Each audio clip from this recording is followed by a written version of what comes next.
जी दोस्तों आज एक ऐसे पाकिस्तानी भरा ਤੁਹਾਡੇ ਨਾਲ ਵੀਡੀਓ ਸ਼ੇਅਰ ਕਰਨ ਲੱਗੇ ਹਾਂ ਜਿਹੜੇ ਕਿ 6-7 ਸਾਲ ਤੋਂ ਸਾਊਥ ਅਫਰੀਕਾ ਦੇ ਵਿੱਚ ਮੁਕੀਮ ਨੇ। ਇਹਨਾਂ ਦੇ ਕੋਲੋਂ ਸੁਣਦੇ ਇਹਨਾਂ ਦੀ ਕਹਾਣੀ ਇਹਨਾਂ ਦੀ ਜ਼ੁਬਾਨੀ। अस्सलाम वालेकुम भरा जी वालेकुम अस्सलाम रहमतुल्लाहि व बरकातहू। सब तो पहले तो अपना नाम दस यार। जी मेरा अब्दुल्ला आरफ नाम है। अच्छा जी ज़िला मेरा गुजरात है पाकिस्तान तो। पिंड मेरा कंग चनन है। कंग चनन जी कंग चनन है। और साउथ अफ्रीका आए जी मैं 2017 में साउथ अफ्रीका आया सा नवंबर 5 नवंबर जी साउथ विच जी भाईजान। इस तो पहला यूरोप दी कितनी टंकियां लगाई जी यूरोप दियां लाइयां ने भाईजान 5 टंकियां लाइयां ने जी। पहले तो फड़ीक सा ईरान तो। अच्छा दूजी बारी माको पहाड़ी तो। तीसरी बारी बम चौकी तो। पंजवीं बारी जाके अल्लाह जी दे हुक्म नाल तुर्की इंटर होके 6 महीने काम करके फिर वापस आ गए फड़ी गए रिपोर्ट हो गई जी। नहीं सी रास आई जी फिर कोशिश नहीं थे यूरोप दी जी मुल्क दा ही इरादा जान दा जी। मेरा भाईजान सीधी हकीकत तो दसा मेरा जहाँ जर्मन जहाँ स्पेन जहाँ फ्रांस जी भाईजान जेरे मुल्क अल्लाह जी लै जाते थे जी। किस्मत जी साउथ अफ्रीका भी माशाल्लाह अच्छा स्ट्रगल बड़ी की है। जो नवा आया सा 2-3 साल अप एंड डाउन होता रहा जी। बस तुहानू पता दुनियादारी है फिर नहीं किधरे सैटअप बनया। अल्हम्दुलिल्लाह अल्लाह जी का बड़ा एहसान है। और अल्हम्दुलिल्लाह काम मेरा ठीक जा रहा है शुक्र अल्लाह पाक दा जी। हाँ जी भाईजान इत्थे आके सब तो पहला किया हार्डवेयर का काम किया है क्वींसटाउन वाली साइड से भाईजान। 2 साल हो तो स्ट्रगल बड़ी की है। बस काम शाम करता रहा। बाद चो फिर सैलफोन में आ गया। सेल्फ जो अल्हम्दुलिल्लाह 2.5-3 साल सैलफोन हो गए काम करदे पिया। अल्लाह जी का शुक्र हूँ सैलफोन जी ठीक है अल्हम्दुलिल्लाह। मतलब कि पहला 2 साल हार्डवेयर का काम किया जी भाईजान। ਤੇ ਕੀ ਕੋ ਮੁਸ਼ਕਲਾਂ ਨੇ ਇੱਥੇ ਪਾਕਿਸਤਾਨੀ ਭਰਾਵਾਂ ਨੂੰ ਜਿਹੜੀ ਕਿ ਤੁਹਾਨੂੰ ਪੇਸ਼ ਆਈਆਂ ਹੋਣ ਉਹ ਵੀ ਥੋੜੀ ਜਿਹੀ ਸਾਡੇ ਨਾਲ ਸ਼ੇਅਰ ਕਰੋ ਜੀ ਭਾਈਜਾਨ। ਕਸਟਮਰ ਆ ਗਏ ਹਨ ਤੇ ਦੀ ਵਜ੍ਹਾ ਤੋਂ ਇਹ ਵੀਡੀਓ ਸਟਾਪ ਕਰਨੀ ਪਈ ਹੈ। ਤੇ ਅਸੀਂ ਪਹੁੰਚੇ ਹਾਂ ਕਿ ਪਾਕਿਸਤਾਨੀ ਭਰਾਵਾਂ ਨੂੰ ਇੱਥੇ ਸਾਊਥ ਅਫਰੀਕਾ ਦੇ ਵਿੱਚ ਕੀ ਮੁਸ਼ਕਲਾਂ ਨੇ ਜਿਹੜੀਆਂ ਕਿ ਅਬਦੁੱਲਾ ਭਾਈ ਨੂੰ ਪੇਸ਼ ਆਈਆਂ ਨੇ ਉਹ ਇਹਨਾਂ ਦੇ ਕੋਲੋਂ ਪੁੱਛਦੇ ਆ ਇਹਨਾਂ ਦੀ ਜ਼ੁਬਾਨੀ। बस भाईजान तुहानू पता फिर परदेस कटना फिर औखा है। फिर अच्छे भी बंदे मिल जाते हैं कोई बुरे भी बंदे मिल जाते हैं। ये दुनियादारी है। फिर अल्हम्दुलिल्लाह बड़ी स्ट्रगल की है।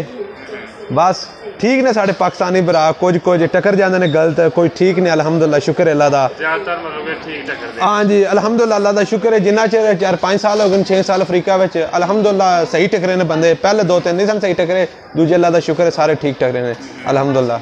मतलब कि ठीक है इत्थों दा ना हिसाब किताब जी एडा एवें गल्लां ही बणियां ने काले ते इंज ते उंज एवें पर बंदा जो उन्होंने तंग नहीं करता वो भी नहीं कुछ भी करते है तुहानू जी।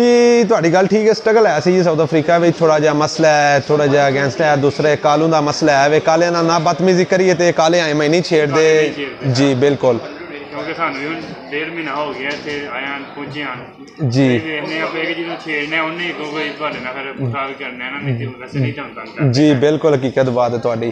बाकी होर सुनाओ फिर कैसी जिंदगी अल्हम्दुलिल्लाह जी शुक्र अल्लाह पाक दा ठीक है भाईजान। जिंदगी बस गुजरती है पी अल्हम्दुलिल्लाह। दुआ करो अल्लाह जी साढ़े पेपर बनाए तो खैरियत नाल अपने मुल्के जाइए सब नू साडी ते दुआ ही है भाईजान बस जी। हाँ यूरोप दी टंकियां लाइयां वो किस सन दे विच लगाइयां जी।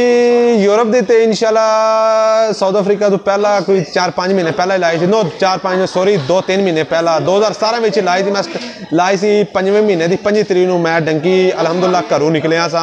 पहली डंकी लाई सी कराचियों नहीं सा कामयाब है। दूसरी फिर कुवैतियों नहीं सा कामयाब होया। फिर कुवैतियों नहीं चौथी बारी फिर कराचियों नहीं सा आया। फिर 5वीं जा कुवैती ला के फिर उतों फड़ी के आ गया सा जी तुर्की जाके दूजियां तो दसियां ने ऑलरेडी तुर्की जाके जी भाईजान ठीक हो गया। फिर बाद च मेरे दा ज़हन बनया जी बाद इत्थे कोई तुहाडा पहला भी हुंदा सी जिहदी वजह तो तुहाडा ज़हन बनया कोई भाई कोई चाचे बाबे दा कोई वज़ीर होए जी। मेरे अल्हम्दुलिल्लाह मेरे पिंड दे माशाल्लाह 108-10 आदमी है इत्थे south Africa which ji.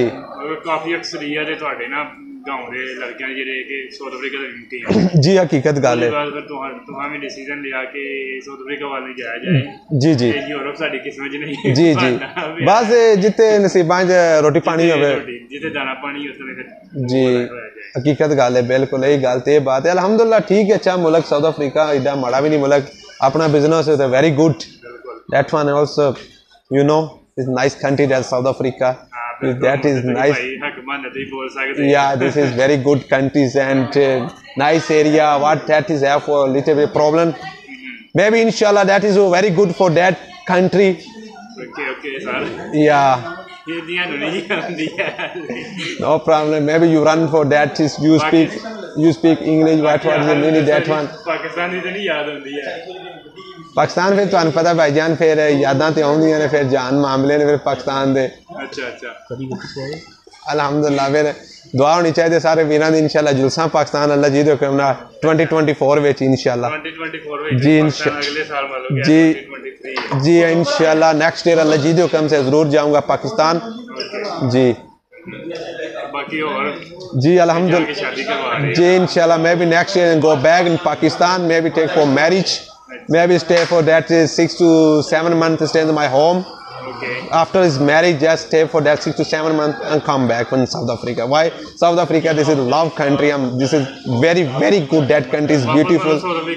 Yeah, I'm come back in South Africa. Just stay for just only 3 to 4 months in Pakistan. 3 to 4 months in Pakistan. Yes.